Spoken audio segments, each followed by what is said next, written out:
Your life begins when you begin to love yourself. Let me tell you about my brother, Chaim Ozer, that I never met. This past summer, I was in London. I went to visit the cemetery. When I saw the tombstone with my brother's name and my mother's name, it reminded me of my brother's story. July 13th, 1988, like a regular ordinary morning, my mother picked up my brother out of his crib, and he was blue. Hysterically, my mother called the ambulance. Unfortunately, by the time the ambulance arrived, my brother was DOA. He died from SIDS. My parents were very devout Jews. My father was studying Torah at the time, and they went to consult the Manchester Rosh Hashiva in Manchester. The rabbi told them they should move to America, and they will have another son, and that son will become a Gadol Hadar, which means a leader of a generation. A year and 14 days later, my parents were living in Lakewood, New Jersey, and they had a son, and they named that son after my brother by adding a name, Yosef, which in Hebrew, Yosef means to add. Chaim is life, and Ozer means to help. There was only one issue. That child was me. From as young as I can remember, I felt this inner pressure and conflict in my mind that I have to be something greater than myself. I had a hard time concentrating in class, and I was the troublemaker. I was seeking something that I wasn't getting, and I used to make a lot of trouble, and I spent most of my elementary school years in the hallway. My way of dealing with this pain and this suffering was through eating. That was my only drug. But I had to do that in silence, because in front of other people I wasn't allowed to eat, because I was the fat kid, and the fat kid is not allowed to have regular food like everybody else. So it was usually after midnight, when everybody was sleeping, I would sneak into the kitchen and eat everything that I saw in the fridge. One day, my brother tells me, Ozzy, you could hide everything in life. The only thing you can't hide is all that food you're stealing at the kitchen in the middle of the night. You know why? Because I see it in your stomach. That was extremely, extremely painful for me. And I was lonely with that pain because I had no one to share it with. If you don't take care of your childhood challenges when you're younger, they will haunt you when you get older. Fast forward 20 years later, I'm living my dream. I'm living in LA. I got a sales job, and on the outside, everything looked perfect. I was driving a nice car, I was renting a nice office, and I was going to Equinox in Century City with all the CEOs. There was only one issue. Every month, my credit card bills were getting higher and higher because I wasn't making any money, because I couldn't sell. Every morning, I would walk into my office, trying to make a cold call. Before I could even get on the phone to make a call, I felt this feeling of unworthiness. Who am I to show my product to somebody? Who's going to want to buy from me? For 6 months, I did not close one sale. Finally, after 6 months, I was making headway with a very big company, and I was very excited they were going to come meet me. The big day comes. I set up the conference room. I put all my products on the table. I put some donuts, some coffee, some juice. I get my sales pitch ready. And I even get my tie straight. I was excited. I'm going to kill this one. My potential clients walk into the conference room. my entire body froze. I completely blew it. My life was over. I can't continue living my life with credit card debt. And now I felt I'm never going to be able to sell again.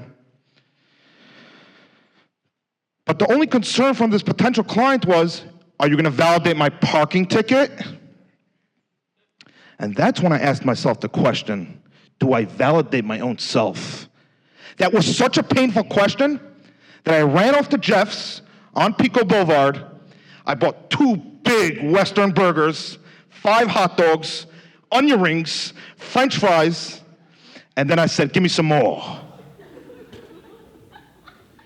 My stomach was, I can't move. I was in more pain now from my stomach because my emotional pain was so heavy that I had to numb it with getting myself into more pain. I always had this inner drive of success. I always wanted to succeed somehow. I just didn't know how. And that's when I started doing some research and realizing I have a food addiction. Every time I have something that's bothering me, I always run to food. And then when I overeat, I can't move. Someone suggested I go to a 28-day fasting transformational detox in Koh Samui, Thailand. A week later, I was there. The first 10 days of the program, I was not allowed to have any food. You did not want to be around me in those days. And the therapist in charge over there says, you know, in life, when your car breaks down, you call AAA. Well, over here, your life broke down, and you got to call the Emotional Health AAA. And that stands for awareness, acceptance, and approval. Now, let's be aware why you're in this state, why you're here in Thailand right now, fasting for 28 days. That made my head spin. I started writing and writing and writing more. It was the 10th night, in the middle of the night. I literally felt like I fell off my bed. But then I jump up and I realized I was still laying in bed. I started running. And then I had an epiphany that changed my life that day and changed it forever. I realized for so long, I was living with stories in my head that I'm not good enough, I'm not worthy, and nobody would want to connect with me. But then I realized something much deeper. I realized that all the people that I was upset about, all the rabbis from my childhood, if I don't learn to forgive them and let go of that pain, I am creating the abuse to myself every single day. I learned that day to forgive not because they apologized. I learned to forgive because I am worthy of living. And the only way to live life is if we fully forgive and let go and move on. The next 18 days of the program was so easy because what's food? I didn't have to run away to food anymore. It wasn't easy, but it was much easier than the first 10 days. On the 20th day of the program, I broke my fast on a piece of papaya, one piece. And I felt so satiated, I was like, I don't have to eat anymore the whole day.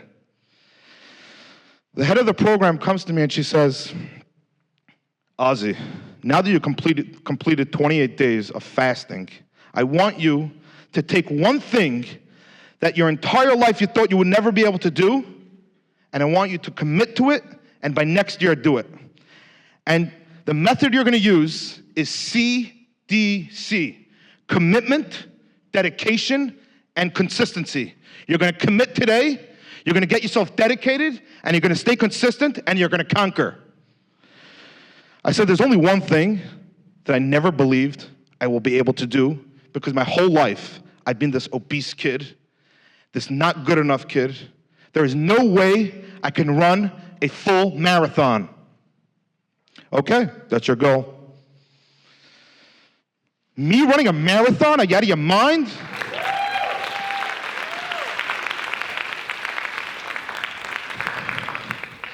I said I'm going to commit to running a 10K because running a full marathon is just too much. The first 6 months, every single day, I went to the gym and I was focusing on running a 10K marathon. One day, I was running 10K and I was like, wow, it's so easy. I'm going to make a goal of 21K. Once I got to 21, I'm like, I got this far, I got to go to the end. So that's when I signed up to the Jerusalem Full Marathon. I was very, very excited. This is a huge accomplishment in my life. I'm going to run a full marathon. It comes race day. We're starting by the finish line. I am all excited. I'm going to do something I never did before in my life.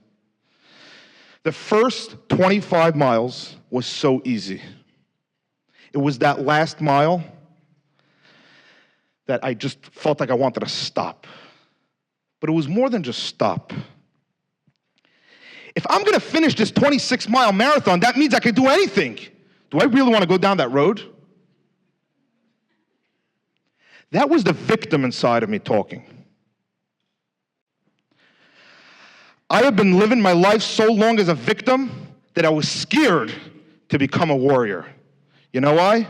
Because if I'm going to become a warrior, what's going to happen is I'm going to have to live up to it. And then I'm going to have to start selling. How could I do that? I pushed myself to the finish line. I came in faster at the finish line than I was 2 miles before, but it wasn't the finish line that I came into. That was the starting line of my life. I want to give a wholeheartedly message to my brother that I never met. Yes, I've had some challenges in my life, especially with the name to live up to. Yosef, Chaim, Ozer, adding and helping life. Yes, I didn't become a rabbi, but there is one thing that I can do, and every single one of us can do. We can live our life by an example, and we can inspire everyone around us. And I will do that, hopefully, for the rest of my life.